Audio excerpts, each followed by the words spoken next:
नमस्कार, वंदे मातरम सभी भाइयों को, जय हिंद। तो दोस्तों, एसएससी एमटीएस की जीके की क्लास का टाइम हो चुका है। जिसने अभी तक चैनल को सब्सक्राइब नहीं किया, सब्सक्राइब कर लें और पीडीएफ के लिए टेलीग्राम चैनल को ज्वाइन कर लें। लिंक आपको डिस्क्रिप्शन बॉक्स में मिल जाएगी। आज का पहला क्वेश्चन देखते हैं। पहला क्वेश्चन बोल रहा है 1527 के खानवा के युद्ध में बाबर ने किसे हराया। तो 1527 में एक युद्ध हुआ था, खानवा के युद्ध, जिसमें बाबर और राणा सांगा के बीच में युद्ध लड़ा गया था और राणा सांगा इसमें हार गया था, ठीक है, और बाबर इसमें जीत गया था। और 1526 में एक युद्ध बाबर के द्वारा और लड़ा गया था, जो कि था पानीपत का पहला युद्ध, ठीक है। तो पानीपत का पहला युद्ध 1526 में बाबर और इब्राहिम लोदी के बीच में लड़ा गया था, इसको भी याद कर लेंगे। अगला क्वेश्चन बोला गया है, विश्व का तीसरा सबसे बड़ा महाद्वीप कौन सा है। तो विश्व का जो तीसरा सबसे बड़ा महाद्वीप है उसका आंसर क्या हो जाएगा, उत्तरी अमेरिका, ठीक है। उत्तरी अमेरिका क्या है, विश्व का सबसे तीसरा बड़ा महाद्वीप है। सबसे बड़ा महाद्वीप क्या है, सबसे बड़ा महाद्वीप है एशिया। और सबसे छोटा महाद्वीप कौन सा है, तो सबसे छोटा महाद्वीप ऑस्ट्रेलिया है, ठीक है, इसको याद रखेंगे। अगला क्वेश्चन, किस देश के नाम पर रखा गया एकमात्र महासागर कौन सा है। तो किसी देश के नाम पर एकमात्र महासागर का नाम क्या है, तो हिंद महासागर है, जो कि अपने इंडिया के ऊपर, भारत के ऊपर रखा गया है। हिंद महासागर करेक्ट आंसर हो जाएगा। और अगर आपसे पूछा जाए कि सबसे बड़ा महासागर कौन सा है, तो सबसे बड़ा महासागर है प्रशांत महासागर, इसको भी याद रखेंगे।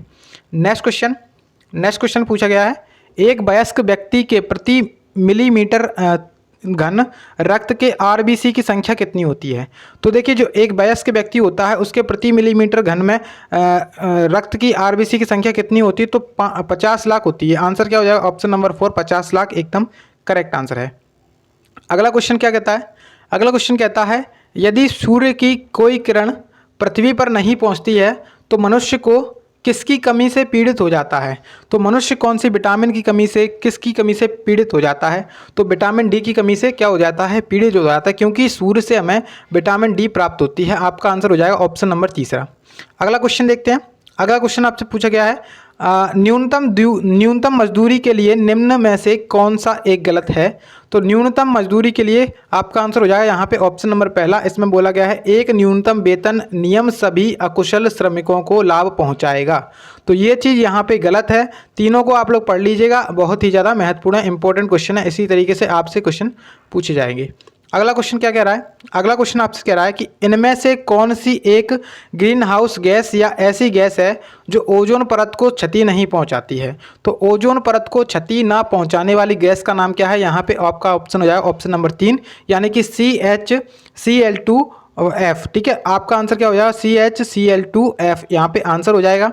अगर ओजोन परत आई है तो इसकी बात कर लेते हैं। एक दिवस मनाया जाता है ओजोन परत संरक्षण दिवस।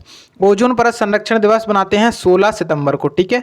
16 सितंबर को ओजोन परत संरक्षण दिवस मनाया जाता है, क्योंकि 16 सितंबर सन 1987 को एक प्रोटोकॉल हुआ था, मॉन्ट्रियल प्रोटोकॉल। और मॉन्ट्रियल प्रोटोकॉल किससे संबंधित था, इसी से संबंधित था, ओजोन परत के संरक्षण से, ठीक है।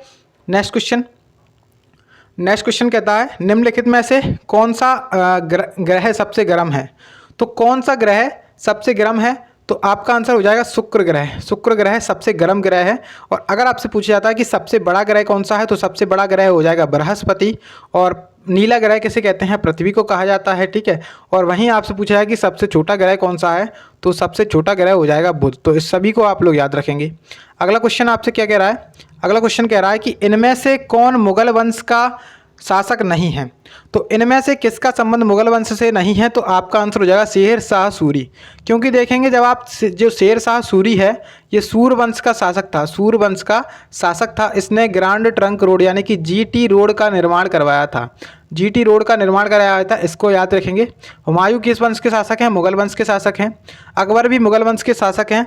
और जो कामरान मिर्जा है, ये भी मुगल वंश का शासक है। नेक्स्ट क्वेश्चन देखेंगे। अगला क्वेश्चन आपसे बोला गया है, अहमदाबाद में साबरमती आश्रम किसने स्थापित किया था।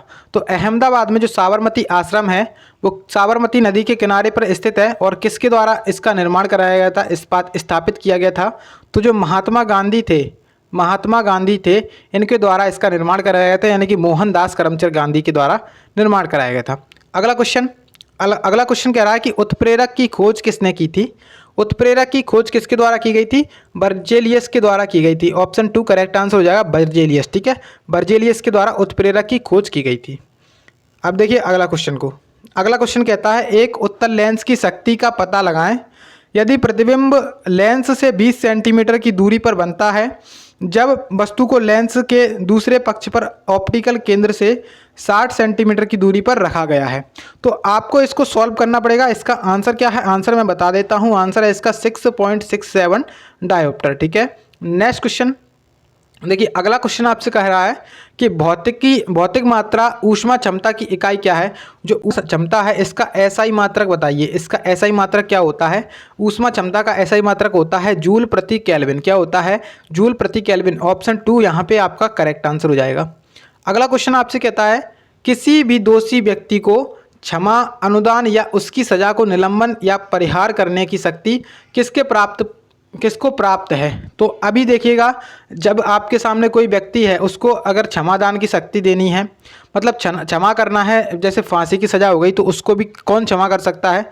तो उसको भी क्षमा कर सकता है राष्ट्रपति। ठीक है, आंसर आपका क्या हो जाएगा? राष्ट्रपति एकदम करेक्ट आंसर है। राष्ट्रपति को क्षमादान की शक्ति अनुच्छेद 72 के तहत है। इसको याद रखेंगे, इंपॉर्टेंट क्वेश्चन है। अगला क्वेश्चन कहता है कि समान नागरिक संहिता का भारतीय संविधान के किस अनुच्छेद में उल्लेख किया गया है। समान नागरिक संहिता जो आपका है ना, वो बहुत ज़्यादा इंपॉर्टेंट है और अनुच्छेद 44 में इसका उल्लेख किया गया है। आंसर ऑप्शन नंबर पहला यानी कि अनुच्छेद 44 करेक्ट आंसर। अगला क्वेश्चन, अभिनव बिंद्रा ने ओलंपिक्स में किस खेल में स्वर्ण पदक जीता था। तो अभिनव जो बिंद्रा हैं इनके द्वारा सन 2008 में ओलंपिक्स हुए थे, बीजिंग में ओलंपिक्स, उसमें स्वर्ण पदक जीता गया था। और ये किससे संबंधित हैं? शूटिंग से संबंधित हैं। शूटिंग से संबंधित है यानी कि निशानेबाजी से संबंधित हैं। ऑप्शन नंबर पहला करेक्ट आंसर हो जाएगा। नेक्स्ट क्वेश्चन कह रहा है कि द नेम सेक के लेखक कौन है। जो नेम सेक पुस्तक है, द नेम सेक पुस्तक है, इसके लेखक कौन है? तो इसके लेखक हैं झुम्पा लाहिड़ी। कौन है? झुम्पा लाहिड़ी। इंपॉर्टेंट बुक है, स्टार लगाइए, नोट करिए। अगला क्वेश्चन कह रहा है कि जब संगमरमर चिप्स HCl के साथ प्रतिक्रिया किया जाता है तो निम्नलिखित में से कौन सी गैस निकलेगी। तो जब संगमरमर की जो चिप्स होती हैं HCl के साथ जो क्रिया करती हैं, तब इस स्थिति में कौन सी गैस निकलती है, कौन सी गैस उत्पत्तित होती है। तो आपका आंसर क्या होगा? आपका आंसर हो जाएगा यहाँ पे ऑप्शन नंबर कौन सा? ऑप्शन नंबर पहला यानी कि CO2 यहाँ पे गैस निकलती है। ठीक है, देखिए अगला क्वेश्चन कहता है कि सोडियम बाइकार्बोनेट का सामान्य नाम क्या होता है। तो सोडियम बाइकार्बोनेट जो है ना, इसका सामान्य नाम क्या है? तो इसका सामान्य नाम है बेकिंग सोडा। बेकिंग सोडा यहाँ पे करेक्ट आंसर हो जाएगा। अगर आपसे वहीं पूछा जाए कि इसका रासायनिक नाम, मतलब इसका रासायनिक सूत्र क्या होता है, तो इसका जो रासायनिक सूत्र है यहाँ पे इसका सोडियम बाइकार्बोनेट, देखिए जो सोडियम बाइकार्बोनेट है इसका सामान्य नाम क्या होता है? इसका सामान्य नाम होता है बेकिंग पाउडर। क्या होता है इसका सामान्य नाम? बेकिंग पाउडर इसका सामान्य नाम होता है। ठीक है, अब देखिए इसका रासायनिक सूत्र क्या होता है। तो इसका रासायनिक सूत्र होता है NaHCO3। इसका सामान्य जो सूत्र होता है वो होता है। नेक्स्ट क्वेश्चन देखेंगे। अगला क्वेश्चन आपसे कह रहा है कि शैवाल तथा किसके बीच में सहजीवी संबंध लाइकेन होता है। शैवाल तथा किसके बीच में सहजीवी संबंध लाइकेन होता है? आपका आंसर हो जाएगा कवक।